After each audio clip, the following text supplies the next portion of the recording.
ఓం శ్రీ విఘ్నేశ్వరాయ నమః. అందరికీ నమస్కారం. జామీ ప్రేమ్స్ యూట్యూబ్ ఛానల్కి స్వాగతం, సుస్వాగతం. అలనాటి ఆణిముత్యాలు కార్యక్రమంలో ఈ సినిమా వయసు ఎంత అనే కాన్సెప్ట్లో ఈరోజు మన టాపిక్ 1989లో విడుదలైనటువంటి భారతీయ తెలుగు భాష క్రైమ్ అండ్ యాక్షన్ చిత్రం గురించి మనం మాట్లాడుకుందాం. ఆ సినిమా పేరు శివ. ఈనాటికి ఆ సినిమా వయసు 36 సంవత్సరాలు.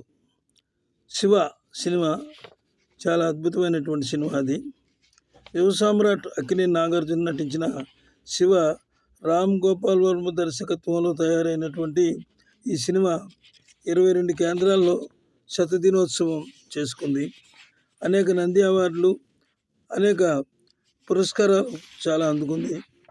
రామ్ గోపాల్ వర్మ దర్శకుడిగా పరిచయం అవుతున్న శివ సినిమా సామాజిక వ్యతిరేక శక్తులు విద్యార్థులను ఏ విధంగా తమ స్వార్థ ప్రయోజనాలకు వాడుకుంటున్నారో కళ్ళకు కట్టినట్టు చూపించారు వర్మ.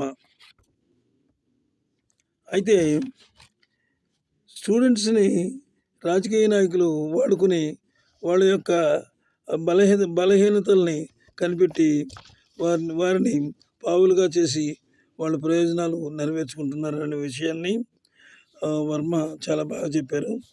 విజయవాడలో ఇంజనీరింగ్ చదువుతున్నప్పుడు ఆ కాలేజీలో తన అనుభవాలను శివ సినిమాలో చొప్పించి కథను తయారు చేసుకున్నారు వర్మ. తనికెళ్ళ భరణి గారు మాటలు రాశారు. ఇళయరాజా సౌండ్ ట్రాక్ మరియు స్కోర్ను సమకూర్చారు. అద్భుతమైనటువంటి సౌండ్ ట్రాక్ ఇచ్చారు దీనికి. అలాగే బ్యాక్గ్రౌండ్ మ్యూజిక్ నిజంగా రికార్డింగ్ అదిరిపోయిందనమాట. అంత అద్భుతంగా ఈ సినిమాని దగ్గరుండి చూసుకున్నారు వర్మ గారు. ఈ సినిమా 55 రోజుల షూటింగ్లో, అంటే కేవలం 55 రోజుల్లోనే షూటింగ్ పూర్తి చేశారనమాట.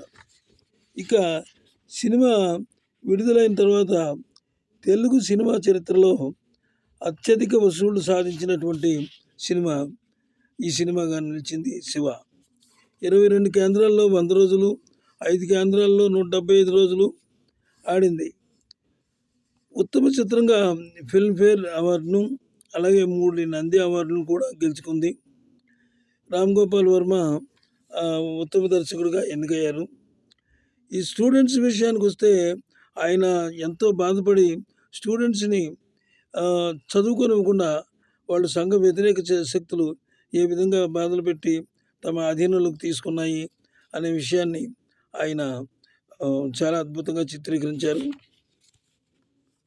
ఇక 2013లో భారతీయ సినిమా శతాబ్ది సందర్భంగా న్యూస్ 18లో శివ సినిమాను అన్ని కాలాల్లోనూ 100 భారతీయ చిత్రాల్లో ఆ జాబితాలోనూ ఈ శివ సినిమాను కూడా చేర్చారు.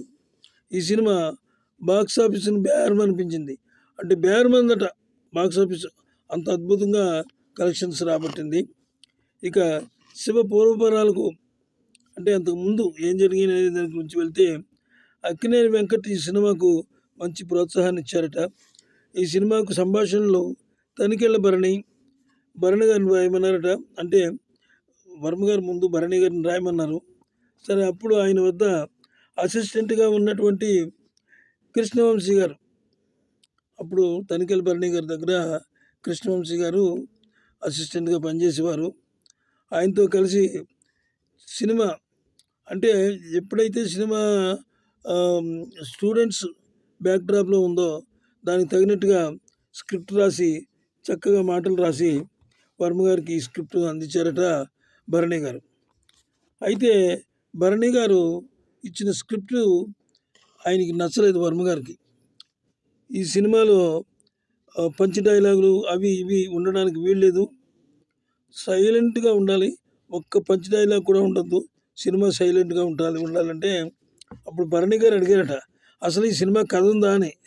అప్పుడు వర్మ గారు నవ్వి, మీరే చూస్తారు కదా ఏముందో, పంచ్ డైలాగులు ఆ డైలాగులు ఏమి వేయొద్దు, చక్కగా రాయాలి, మీరు రాసిన స్క్రిప్ట్ నాకు నచ్చలేదు అని చెప్పేశారట. సరే, ఇద్దరు అనుకున్నారు. భరణి గారు తర్వాత మరో వెర్షన్ రాసి పంపించారు. అసలు ఆ సినిమాలో నిజంగా కృష్ణవంశీ గారు చాలా బాగా రాశారట. మంచి పంచ్ డైలాగులు వేస్తే అవి వర్మ గారికి ఎంతమాత్రం నచ్చలేదట. అసలు పంచ్ డైలాగులే ఉండదు సినిమాలో. అంతా సైలెంట్‌గా ఉండాలి సినిమా. అది ఆయన దృష్టి అలా ఉందనమాట. అయితే తర్వాత మళ్ళీ భరణి గారు వేరే మరొక స్క్రిప్ట్ రాసి ఆయనంటే భరణి గారు ఎక్కడుంటారు? భరణి గారేమో చెన్నైలో ఉంటారు. వర్మ గారేమో హైదరాబాద్‌లో ఉంటారు. చెన్నై నుంచి హైదరాబాద్‌కి ఒక ఫ్రెండ్ ద్వారా ఆ స్క్రిప్ట్ రాసి పంపించారట ఆయన. ఆయనకి కొంచెం అర్జెంట్ పనుండి రాలేకపోతే. తర్వాత వారం రోజుల తర్వాత 'శివ' సినిమా పెద్ద కటౌట్ వెలిసింది. పెద్ద కటౌట్ వేశారట. రిలీజ్ డేట్ కూడా ఇచ్చేశారట. కానీ అందులో తనికెళ్ళ భరణి గారి పేరు వ్రాయలేదు. సరే కొద్ది రోజులు గడిచిన తర్వాత వర్మ గారు హైదరాబాద్ నుంచి చెన్నై వచ్చారట. అప్పుడు భరణి గారికి ఫోన్ చేశారు.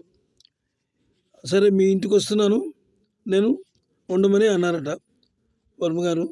అప్పుడు భరణి గారు సరే అన్నారు. భరణి గారి ఇంటి ముందు వర్మ గారు కారు ఆగింది. ఆయన లోపలికి సాదరంగా ఆహ్వానించారు. ఇద్దరు కలిసి టీ తాగారు. ముచ్చట్లు అయ్యి మాట్లాడుకున్నారు. అయితే సడన్గా వర్మ గారు భరణిని నిన్ను సినిమాలోంచి ఎందుకు తీసేసానో తెలుసా అన్నారట. తెలియదు, నాకు తెలియదు ఎందుకు తీసేశారో. తీసేసినా సంతోషమే నాకు, మీరు ఏదో కారణం లేకుండా తీరు అని అన్నారట.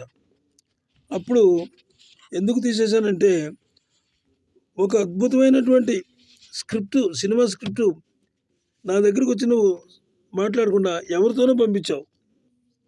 ఈ సినిమా విషయం అంతా వాడికి తెలిసిపోద్ది కదా, వాడు చదివేస్తారు కదా ఈ స్క్రిప్టు, ఎవరితోనో పంపించావు, అక్కడ నువ్వు తప్పు చేసావు, అందుకే నేను సినిమా నుంచి తీసేశాను అన్నాడట. సరే అప్పుడు భరణి గారు నిజమే, నాకు చాలా ముఖ్యమైన పని ఉండి నేను రాలేక ఆయనతో పంపించాను. అయితే ఆ తప్పు అయితే ఆ విషయాలు అయితే తప్పు నాదే, సారీ మరి ఏమనుకోవద్దు అన్నారట భరణి గారు. అప్పుడు సరే ఇంకా అవన్నీ మర్చిపో, నీ స్క్రిప్ట్ వాడుకుంటున్నాను, నీకు మెయిన్ విలన్ వేషం కూడా ఉంది, ఆ వేషం నువ్వు తప్ప మరి ఎవరు వేయలేరు, అది నువ్వే వేస్తున్నావు. సరే డీటెయిల్స్ అన్నీ తర్వాత పంపిస్తాను, నీ డేట్స్ మాత్రం నేను చెప్పే వరకు ఎవరికి ఇవ్వకు అని హైదరాబాదు వెళ్ళిపోయారట వర్మ గారు.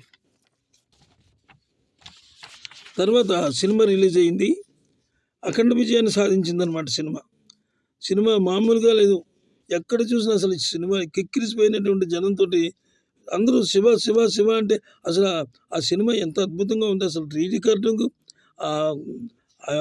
ఆయన ఇళయరాజా గారు చేసినటువంటి మ్యూజిక్ అదిరిపోయిన. సినిమాలో సాంగ్స్ అన్నీ కూడా బాగున్నాయి అన్నమాట. తర్వాత సినిమా రిలీజ్ అయిన తర్వాత అఖండ విజయం సాధించింది. ఈ సినిమాకు ఇప్పటికి దాదాపు వయసు 36 సంవత్సరాలు. ఈరోజు మళ్ళీ శివ సినిమా వస్తే రిలీజ్ లెవెల్లో అందరూ ఆదరిస్తున్నారు. అందుకు ప్రత్యేక కారణం యువ సామ్రాట్ లేకపోతే సినిమా లేదు. వన్ మ్యాన్ షో, ఆయన అద్భుతంగా నటించారు. ఆయన నటన శిఖరాగ్రాన్ని తాకిందనమాట. శివ అంటే నాగార్జున, నాగార్జున అంటే శివ అని వచ్చింది. ఈ వీడియో మీకు నచ్చినట్లయితే సబ్స్క్రైబ్ చేయండి, షేర్ చేసి మీ మిత్రులకు ఇవ్వండి, ఒక లైక్ చేయండి. మరో మంచి సినిమాతో మళ్ళీ మిమ్మల్ని కలుస్తాను. అందరూ కూడా చూస్తున్నారు, అయితే లైక్ చేయకుండా వెళ్ళిపోతున్నారు. నా మనవి లైక్ చేయండి, సబ్స్క్రైబ్ చేయండి, చేసి మాకు కొంచెం సపోర్ట్ ఇవ్వండి. ఇంతకాలం నేను ఎందుకు చేయలేదంటే గొంతు బాగోలేక చేయలేదు. నమస్తే, సెలవు.